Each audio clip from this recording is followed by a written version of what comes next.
Physically, the human body does not need sex to maintain health. Semen, vaginal fluids, and key hormones continue to cycle and remain within their natural healthy range, regardless of sexual activity. For men, the testosterone hormone naturally fluctuates on a daily basis. The body continues to produce sperm, and these unused sperm are broken down and reabsorbed by the body. Their proteins, sugars, and minerals are taken back into the bloodstream and reused to make new cells. It does not build up and cause physical harm. The body may naturally release semen during sleep. Nocturnal emission. A phenomenon more common in younger men or those with higher testosterone levels. When sexual activity has been absent for months or even years, the body may take a little longer to respond. Arousal can be slower, and maintaining an erection may require more stimulation than before. Erectile dysfunction may develop. Regular erections help maintain the health and elasticity of penile tissues by promoting blood flow. Men who have less sexual activity may be at a higher risk of developing erectile dysfunction or ED later on. Also, research suggests that frequent ejaculation may be associated with a lower risk of prostate cancer. Men who ejaculate more often, for example 21 times or more per month, have been found to have a lower risk than those who ejaculate less often. On the other hand, for men who are trying to conceive, a very long period of abstinence, for example many weeks, can lead to an accumulation of older, lower quality sperm.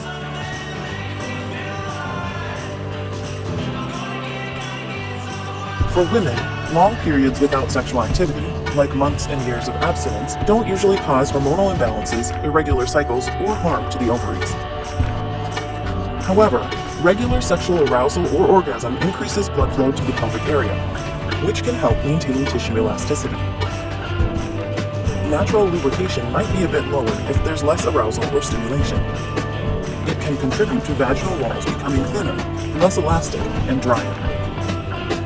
Some women notice less natural lubrication or slightly reduced elasticity over many years, similar to what happens with aging. Also, regular sexual activity, particularly with orgasm, can help strengthen the pelvic floor muscles, the same ones that support the bladder and uterus. When these muscles aren't regularly activated, they may gradually weaken, sometimes affecting bladder control over time. Some studies suggest that people who have sex regularly, for example 1 to 2 times per week, have higher levels of an antibody, immunoglobulin A, that boosts the immune system, making them potentially less susceptible to common colds. Regular sexual activity can help lower blood pressure, offering mild cardiovascular health benefits. It also releases endorphins and oxytocin, natural chemicals that reduce stress. Without it, some people may feel slightly more tension or irritability.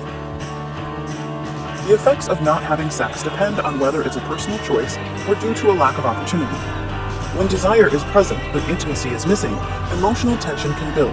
Men may express frustration or anger, while women may feel self-doubt or reduced self-worth. Ultimately, who you're intimate with and how you connect matters far more for mental well-being than simply having sex. People who choose celibacy themselves often report positive mental health outcomes, such as greater focus, less stress from relationships, and a sense of alignment with their personal values. Pelvic floor exercises, regular workouts, good sleep, and a balanced diet can all support the same physical benefits that sexual activity provides. Sexual connection is just one path to balance and fulfillment, and for those who choose otherwise, peace and clarity are equally within reach.